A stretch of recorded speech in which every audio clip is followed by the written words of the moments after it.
पूर्वतन केन्द्रमंत्री भारतीय जनता पार्टी तीन थरर राज्य सभापति तथा आम अविभक्त ढेंकानाल जिला तथा ओडिशार जड़े दक्ष राजनेता तथा राष्ट्रवादी नेता कहले अत्युक्ति होब ना एवं भारतीय जनता पार्टी भीष्म पितामह कहले भी अत्युक्ति होब नहीं। डॉक्टर देवेंद्र प्रधान को गत 17 मार्च 2025 तारीख में वियोग घटी एवं तांकरी स्मृतिचारण उद्देश्य आजिर यही बरपाल सबेरा मंडप ठारे विशिष्ट शिल्पपति समाजसेवी तथा मोर पूज्य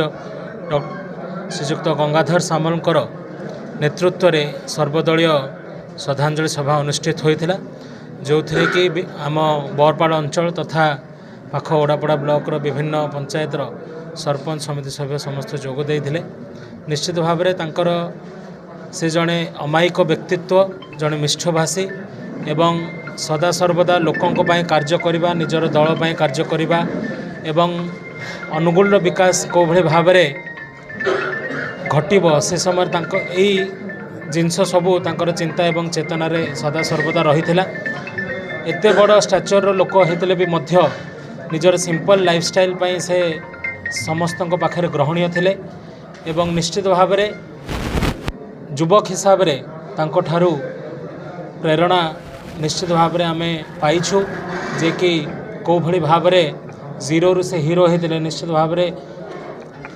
निज अंचल पाई एवं समाज पाई किसी कार्य करने आम निश्चित भाव में प्रेरणा पाइछु एवं आगामी दिन में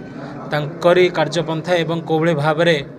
अधूरा कार्य से जो छाड़ी जाए केवल क्यों भली भाव में पूरण हम ताहा समस्त दलर समस्त विशिष्ट व्यक्ति मिसी आम अंचल कार्य सम्मान्य डॉक्टर देवेंद्र प्रधानकर बरपाल ब्लॉक रे गोटे साधारण माने सर्वदलीय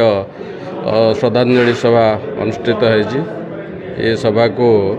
ये अंचलर समाजसेवी तथा शिल्पपति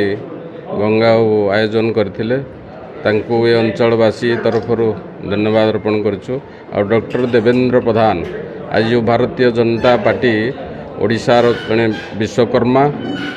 आज जदि ओडिशार सरकार होते तांकर अतुलनीय अवदान आज से आज ओडिशार भारतीय जनता पार्टी सरकार करिबारे तांकर अग्रणी भूमिका रही आउ सबुदिन आम भारतीय जनता पार्टी मौसार शब्द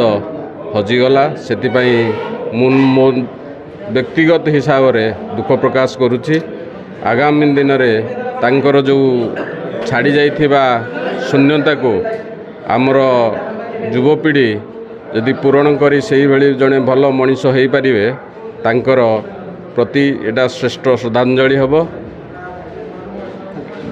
ड्रीम्स राइडर सब समय रे आपणक सेवारे धन्यवाद।